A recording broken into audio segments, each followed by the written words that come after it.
Europe 1. Europe Matin, première édition présentée par Christophe Lamar. Bonjour Christophe. Bonjour Thierry, bonjour à tous. Il y aura beaucoup de monde sur la route des vacances ce week-end. Le traditionnel chassé-croisé entre juilletistes et haussiens commence dès demain. Vendredi est classé rouge. Ce sera noir samedi. Beaucoup d'entre vous choisiront l'autoroute. Ce réseau reste le moyen le plus sûr d'arriver à bon port. Le nombre de tués n'a jamais été aussi faible, 131 morts l'an dernier. Mais la tendance semble s'inverser. La faute à un changement de comportement, Alexandra Gégy. Eh bien oui, car même si les autoroutes sont de plus en plus sûres avec 2 fois moins de tués en 20 ans, 2022 démarre très mal. Déjà 82 morts sur les autoroutes. Pour Christophe Boutin, directeur de l'association des sociétés d'autoroutes, c'est un premier bilan très inquiétant. On a une hausse très importante, 46% de tués en plus début 2022 sur les 6 premiers mois et surtout une augmentation des comportements à risque. On est sur des accidents pour lesquels les conducteurs ont vraisemblablement augmenté leur vitesse ou augmenté leur consommation d'alcool et ces comportements ont abouti à plus d'accidents derrière. Pour la première fois, l'alcool, les drogues et les médicaments deviennent la première cause d'accidents mortels devant la somnolence. Autre point préoccupant, 4 agents des autoroutes ont perdu la vie en 2021. Un bilan dramatique pour l'association des sociétés d'autoroutes. On n'avait jamais vu de tels chiffres. Nos agents ont des matériels qui les protègent et malgré toutes ces procédures et ces matériels, des usagers arrivent à les heurter. L'association appelle à redoubler de prudence en cette période de chassé-croisé sur les routes de France. Alexandra Gégy. Des départs en vacances qui vont s'effectuer sous le soleil et la sécheresse. La France manque d'eau et ça se voit. 91 départements sur 96 sont en alerte sécheresse, nappe phréatique au plus bas, cours d'eau anémiés.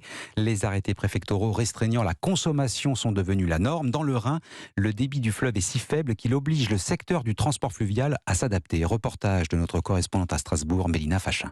Ce n'est pas encore alarmant, mais le Rhin est actuellement bien en dessous de son niveau habituel, explique Vincent Steimer, directeur des unités territoriales des voies navigables de France à Strasbourg. On a un débit aujourd'hui de 500 mètres cubes secondes, ce qui est la moitié du débit moyen du fleuve, qui lui est de 1000 mètres cubes par jour.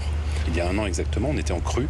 On avait des débits de 4000 mètres cubes secondes, donc 8 fois plus d'eau qu'aujourd'hui. Et cela a des conséquences pour les dizaines de bateaux qui remontent le fleuve chaque jour. Céline Oresser du service développement de VNF. Un bateau sur le Rhin, ça équivaut à 500 camions, entre 250 et 500 camions selon les chargements.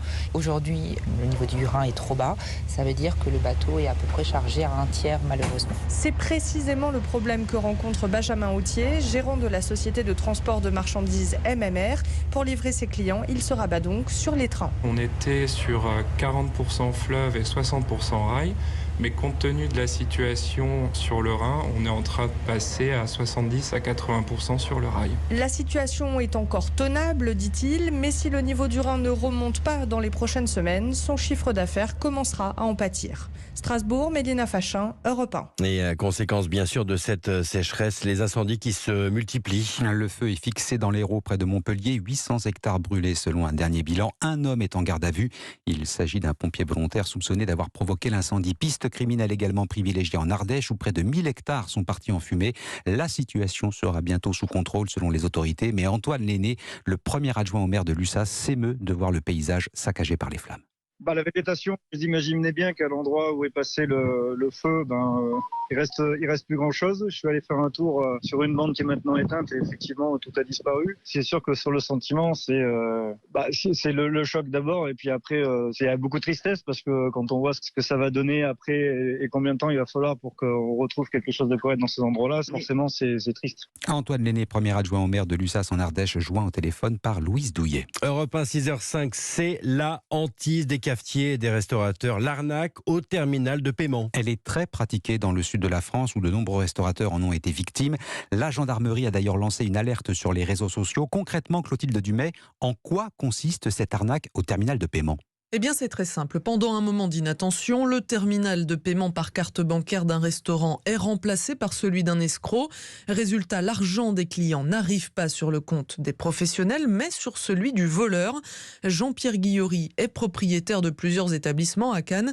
Il a mis plusieurs jours avant de se rendre compte du subterfuge. L'une des deux machines me créditait les cartes bleues de la soirée et l'autre non. J'étais pas plus surpris que ça parce qu'il arrive que pour des problèmes de connexion, la machine ne crédite pas. Donc elle cumule les montants et on fait une manipulation pour ce qu'on appelle vider la machine. Ensuite, j'ai reçu un mail de l'UMI en nous disant de faire attention, qu'il y avait un système d'arnaque avec le remplacement des machines CB. Et là, j'ai enfin compris. Jean-Pierre Guillory a perdu plusieurs milliers d'euros dans cette affaire. Alors avant que l'arnaque ne prenne de l'ampleur, Brice Sanac donne quelques conseils. Il est président de l'UMI, l'Union des métiers et des industries de l'hôtellerie dans les Pyrénées-Orientales. Bien connaître son numéro de TPE qui est imprimé sur chacun des tickets de carte bancaire. Ensuite, vous pouvez identifier votre TPE avec un autocollant qu'on ne peut pas reproduire et puis être vigilant quotidiennement avec ses caisses. Dans les Pyrénées-Orientales et les Alpes-Maritimes, une douzaine de restaurateurs auraient déjà été victimes de l'arnaque. Clotilde Dumay. À présent, la tournée diplomatique d'Emmanuel Macron en Afrique. Le président continue de pointer du doigt l'attitude des Russes sur le continent. Après le Cameroun, le chef de l'État a fait escale au Bénin. Hier, entretien avec le président Patrice Talon et conférence de presse avec les journalistes. Emmanuel Macron a une fois de plus fustigé l'attitude des Russes sur le continent africain. Tentative d'ingérence qu'il dénonce dans des termes peu amènes à l'encontre de Moscou. La Russie a commencé un nouveau type de guerre mondiale hybride. Et elle a décidé que l'information, l'énergie et l'alimentation étaient des instruments militaires mis au service d'une guerre impérialiste continentale contre l'Ukraine. Voilà comment je vais qualifier dans les termes les plus crus ce qui se passe aujourd'hui. La Russie est l'une des dernières puissances impériales coloniales. Elle décide d'envahir un pays voisin pour y défendre ses intérêts. C'est ça la réalité. Quand vous les voyez poindre leur tête chez vous, n'y voyez pas autre chose. Le président Emmanuel Macron, propos recueillis par William Molinier. La suite de la visite du chef de l'État l'emmènera aujourd'hui en Guinée-Bissau. Dernière étape de ce déplacement de 4 jours en Afrique. Le chef de l'État qui est attendu ce soir à Paris pour un dîner, un entretien qui fait déjà polémique avec le prince héritier d'Arabie Saoudite. La venue à Paris de Mohamed Ben Salman s'inscrit dans le cadre d'une tentative de rapprochement sur fond de tensions sur les marchés. L'embargo sur le pétrole russe fait monter les prix. La France veut encourager l'Arabie Saoudite à augmenter sa production pour faire baisser les cours du brut. Les organisations humanitaires dénoncent le retour en grâce du monarque accusé d'être responsable de l'assassinat du journaliste dissident Jamal Khashoggi. Retour à présent sur la crise sanitaire. L'origine de la pandémie de Covid-19 aurait bien puisé sa source sur un marché de Wuhan en Chine. Et de nouvelles études publiées dans le magazine scientifique américain Science parviennent à la même conclusion. On retrouve Alexis Guilleux, correspondant d'Europe 1 aux États-Unis. Alexis, les chercheurs sont formels, le virus est bien parti de la ville de Wuhan fin 2019. Oui, c'est l'occasion pour eux d'écarter la piste d'une fuite de laboratoire, une théorie qui avait pourtant convaincu l'immunologue Christian Andersen, l'un des co-auteurs de ces études, mais les données l'ont fait changer d'avis. Toutes ces preuves nous disent la même chose. Elles désignent ce marché particulier au milieu de Wuhan.